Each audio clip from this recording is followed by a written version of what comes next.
Hello friends, welcome to சமையல். இன்றைக்கி நம்ம சமையல் சேனலில் அவல் இருந்தால் உடனே செஞ்சு பாருங்கள் அவல் அல்வா. இந்த இன்ஸ்டண்ட்டான அவல் அல்வா ரொம்பவே டேஸ்ட்டாக இருக்கும். ஈஸியான ஸ்வீட் ஸ்நாக் ரெசிபி. அவல் இருந்தால் போதுங்க, உடனே இந்த இன்ஸ்டண்ட்டான ஸ்வீட்ஸ் ரெசிபியை செஞ்சிடலாம். குழந்தைங்கள்லேருந்து பெரியவங்க வரைக்கும் எல்லாருமே விரும்பி சாப்பிடுவாங்க. டேஸ்ட்டு ரொம்பவே நல்லாயிருக்கும். சமையல் சேனலை சப்ஸ்கிரைப் பண்ணிக்கோங்க. பக்கத்தில் இருக்க ஆளுன்ற பெல்லைக்கான கிளிக் பண்ணி வச்சுக்கிட்டிங்கன்னா நான் போடுற வீடியோ உடனே உங்களுக்கு நோட்டிஃபிகேஷனில் வந்துடும்.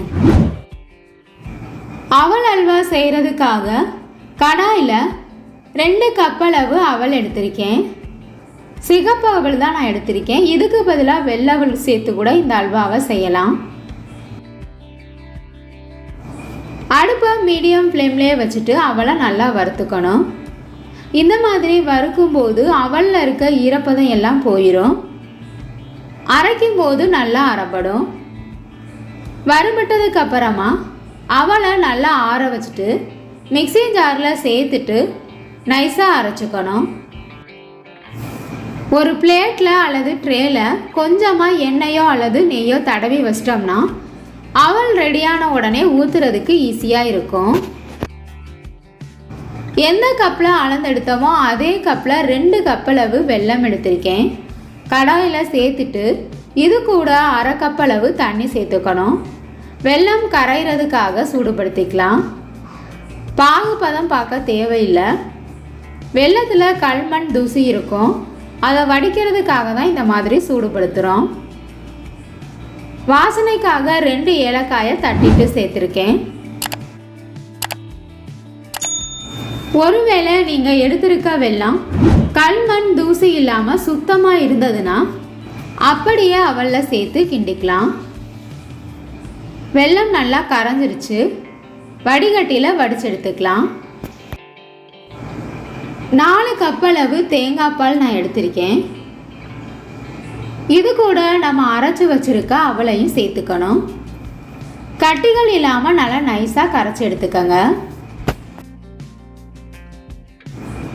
2 கப் அளவு அவளுக்கு 2 கப் அளவு வெல்லம் கரெக்டாக இருக்கும். கட்டிகள் இல்லாமல் நைஸாக கரைச்சதுக்கு அப்புறமா கடாயில் சேர்த்துட்டு அடுப்பை மீடியம் ஃப்ளேம்லேயே வச்சுட்டு கையெடுக்காமல் நல்லா கலந்து விட்டுறணும். ஹை ஃப்ளேமில் வச்சு கிண்டினோம்னா சீக்கிரமாகவே அடிப்பிடிச்சிரும். லைட்டாக கெட்டியானதுக்கு அப்புறமா நம்ம கரைச்சி வச்சுருக்க வெள்ளை தண்ணியை சேர்த்துக்கணும். மீடியம் ஃப்ளேம்லேயே வச்சு கிண்டும்போது அவல் நல்லா வெந்துடும். கரைச்சி வச்சுருக்க வெள்ளை தண்ணியை சேர்த்துக்கலாம். இது கூட ஒரு பிஞ்சளவு உப்பு சேர்த்துக்கோங்க. எந்த ஸ்வீட் செஞ்சாலும் ஒரு பிஞ்சளவு உப்பு சேர்த்து செஞ்சோம்னா நம்ம செய்கிற ஸ்வீட் இன்னும் நல்லா டேஸ்ட்டாக இருக்கும். சர்க்கரை தண்ணி சேர்த்ததுக்கு அப்புறமா கட்டிகள் இல்லாமல் நல்லா கலந்து விட்டுறணும். இந்த அல்வாக்கு எண்ணெயோ நெய்யோ எதுவுமே நான் சேர்க்கலை. விருப்பப்பட்டால் சேர்த்துக்கங்க. நெய் சேர்க்காமலே அல்வா நமக்கு நல்லா திரண்டு வரும். அவளும் தேங்காய் பாலும் வச்சு செய்கிறப்ப இந்த ஸ்வீட் ரெசிபி சாப்பிட்றதுக்கு ரொம்பவே டேஸ்ட்டாக இருக்கும். நம்ம ஊற்றிருந்த தேங்காய் பால் நல்லா வத்திருச்சு. கடாயில் ஒட்டாமல் அல்வா நல்லா திரண்டு வந்திருக்கு. இதுதான் சரியான பதம். இந்த மாதிரி கடாயில் ஒட்டாமல் வந்ததுக்கப்புறமா நம்ம நெய் தடவி வச்சுருக்க பிளேட்டில் ஊற்றிடலாம். ஸ்பூனோ அல்லது கரண்டியோ வச்சு அல்வாவை நல்லா சமப்படுத்தி விட்டுறணும். எந்த அளவுக்கு அல்வா உங்களுக்கு தடிமனாக வேணுமோ அதுக்கு தகுந்த மாதிரி சமப்படுத்தி விட்டுறணும். அல்வாவை நல்லா சமப்படுத்தியாச்சு. ஆறுனதுக்கு அப்புறமா கட் பண்ணிடலாம். நல்லா ஆறிடுச்சு, கட் பண்ணிடலாம். இப்போ நமக்கு இன்ஸ்டண்ட்டான ஸ்வீட் அல்வா ரெடி ஆயிடுச்சு. இன்ஸ்டண்ட்டான ஸ்வீட் ரெசிபியான அவல் அல்வா ரெடி ஆயிடுச்சு.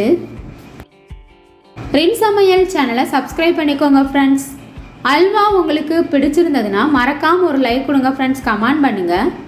ஷேர் பண்ணுங்கள்.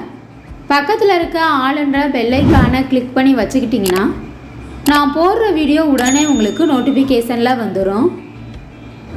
Thank you friends.